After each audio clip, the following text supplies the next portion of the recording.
You're a Giants fan. Yeah. I'm listening to Pandora working out, and I like hear this beat. I'm like, oh, this is cool. This is kind of different. Oh, he can sing. And it's you. Yeah. You have a new song out. Yeah, so my new record is called Love Rhythm. Yeah, it's good. Yeah, we just cracked top 30 on radio. It's really good. And it's a blessing to be on the #1 show and have a project that's doing super well. So I'm excited for it, man. Yeah. I like Rotimi. It's just Dre. I hate. Thank you. I'm just thinking about it. You've done a sensational job. Power is it. It's everything. Yes, I will be there tonight. Make no mistake about it.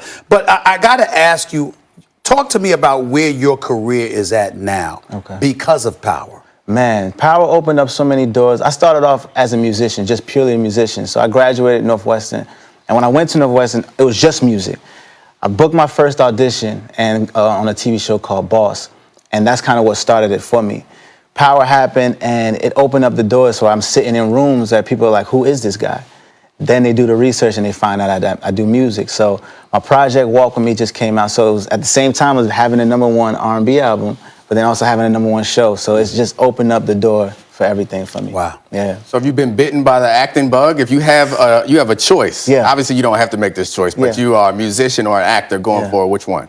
Music. Yeah. But Power made it kind of like, I gotta hesitate before I say that, because being on certain projects are like legendary, you know what I mean? So when you affect the culture in any way as an entertainer, like you've done something, you know? So like that show has changed the culture. So Is it right that this is like the final season? It almost looked like it could go on a couple of more years. Yeah. You know, is this the right time for this to be the last season? I think so. I say that because I know what you guys are gonna watch this year.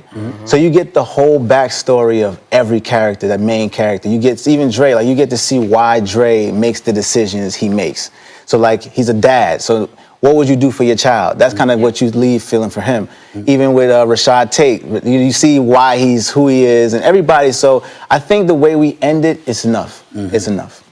Yeah, you Just did. tell us. You did ask about Angela. I mean, Yeah, is she dead? I saw the what's bullet deal? come right down. I mean, damn it, look through the heart. It looked through the heart. I mean, I'm just saying. Do you think she's dead? No, of course not. Do you think she's alive? Of course not. You think she's alive? No. We If ain't, you had to we ain't getting rid of predict- Angela yet. We ain't getting rid of Angela yet. Not yet. What do you Not think? yet. What do you think? I'm going dead. You gonna dead? Yeah. She ain't dead. She ain't dead. I She think ain't dead. Ghost is gonna blow himself up in the end. No, you got to I do. keep Angela alive, okay? I think because Ghost, her everyone and the turns on wifey Ghost. conflict with Ghost, you got to keep that No, but going. they, like, You work can't just get rid. together now. There's no suspense if you get rid of Angela. You need to keep Angela. You know, by the way, come on, stop. Oh my God! I'm just saying, come on, stop. That's all I'm saying. Queen. That's what I'm saying. That's all I'm saying. That's all I'm saying. For you That's all right I'm now. saying. That's all I'm saying. No, I give respect where respect is due. I'm introduce you. I did. I met her already.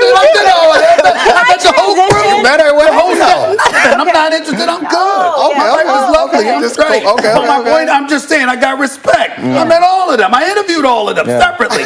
All I'm saying is that drama. All I'm saying is that drama matters. Yes. Don't you agree with that? I agree, but there's so many different variables to everything. Yeah, like what There's about- so They created many. new drama. They created plenty of drama up to this point. They created new drama. I like Tommy a and twist. Ghost So might Tom, be the that's too lead. much. That's right. Come It's on. a lot. Then It's a you lot. found out the mafia connection. And Can I ask a football question? you, hold on for a second because this is very, very important. Come on, stop. Listen, Tommy with Dre. Oh yeah. Can't take this man Because anywhere. at some point in time, I'm thinking in order for you to survive, you got to take sides with one of those cats. You can't have both of them against you, and both of them ain't gonna be on the same side. Right. Because they at it with each They other at it right now, yeah. I mean, where does Dre fit into that equation? I think Dre is Team Dre. He doesn't care about none of them, honestly. I feel like the only thing that matters to Dre is his daughter. And that's what this season is about. And you see that there's no coming back with him and Tommy. So if he had to choose one, it would be Ghost. Really? I You feel do like I have got a some soft insight spot now. for Tariq. At least I thought you did. Yes, he does. All right. Let's transition to our New York Football Giants. Yes. So you're optimistic. I'm optimistic. Why? Because you saw Daniel Jones in preseason? Yeah, I like what Okay. we have, you know, and I think I looked at the schedule. It could be 8-8, 9-7, maybe. I think so. I looked at it. I think so. And if I wasn't a fan, you know, I gotta show love to my team, you know. But I think if Eli balls out and if Daniel Jones balls out, then I think like we can do something. Do you believe the Giants should bench Eli and just hand the reins over to Daniel Jones? I don't believe so, no. I think you should see first what he could do this season. I think after the third game, you'll probably get an idea of like where he is. Yeah. But if he's not balling, then I'll definitely make that transition. He hasn't been balling in many years now. I feel like we've been seeing what Eli Manning can do for several years. He can be magic in the playoffs, but it seems like he also can't get you to the playoffs. Right. And with the injuries and the suspensions of the outside receivers and trading away Odell Beckham, he doesn't have many weapons outside of Saquon and Ingram, the tight end, and their offensive line has been improved. They brought in Zeitler to shore up the inside for pass protection. Yeah, with the OBJ trade. But that defense, even if their offense can be mediocre, that defense got rid of all their good players. Even I got one other thing I wanted to add. Mike Lupica, you were just talking about one of the greatest columnists, right, with the New York Daily News. Mike Lupica. Lupica. Sorry for pronouncing that wrong. So he came out and said Eli Manning is the greatest Giant ever. No. Oh, please. No. LT?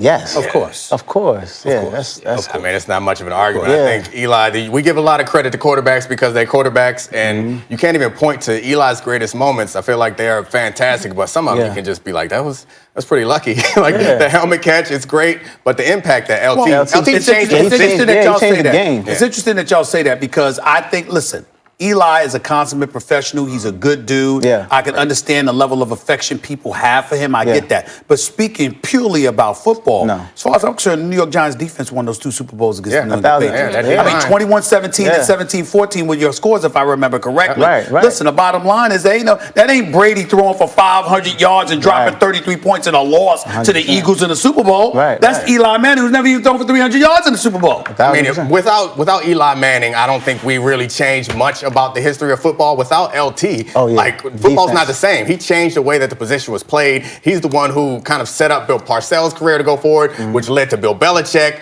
Like, I think that Lawrence Taylor's impact off the field, not great, but his on the field impact is unquestionably better than Eli. I think I even choose Michael Strahan over Eli if I had to because of the defense and what he did. I wouldn't go that far. I mean, Strahan was a Hall of Famer. Strahan was great. The year that he led the league, broke the all-time sack record. I get all of that. But Eli with those 2 Super Bowl rings, and even though it wasn't necessarily spectacular, he's been an Iron Man for them. Michael Strahan was great, but there was some down years as well. Okay. Lawrence Taylor, it's on a different level. Favre broke that sack record, though. Yeah, I know. But that was 1 sack. Yeah, no, I'm joking. But Timmy's sticking with us. Let's do a quick commercial break here, guys. Why does Stephen A. have a beef about the NBA rookies, what they had to say about one Zion Williamson? Find out after a short break.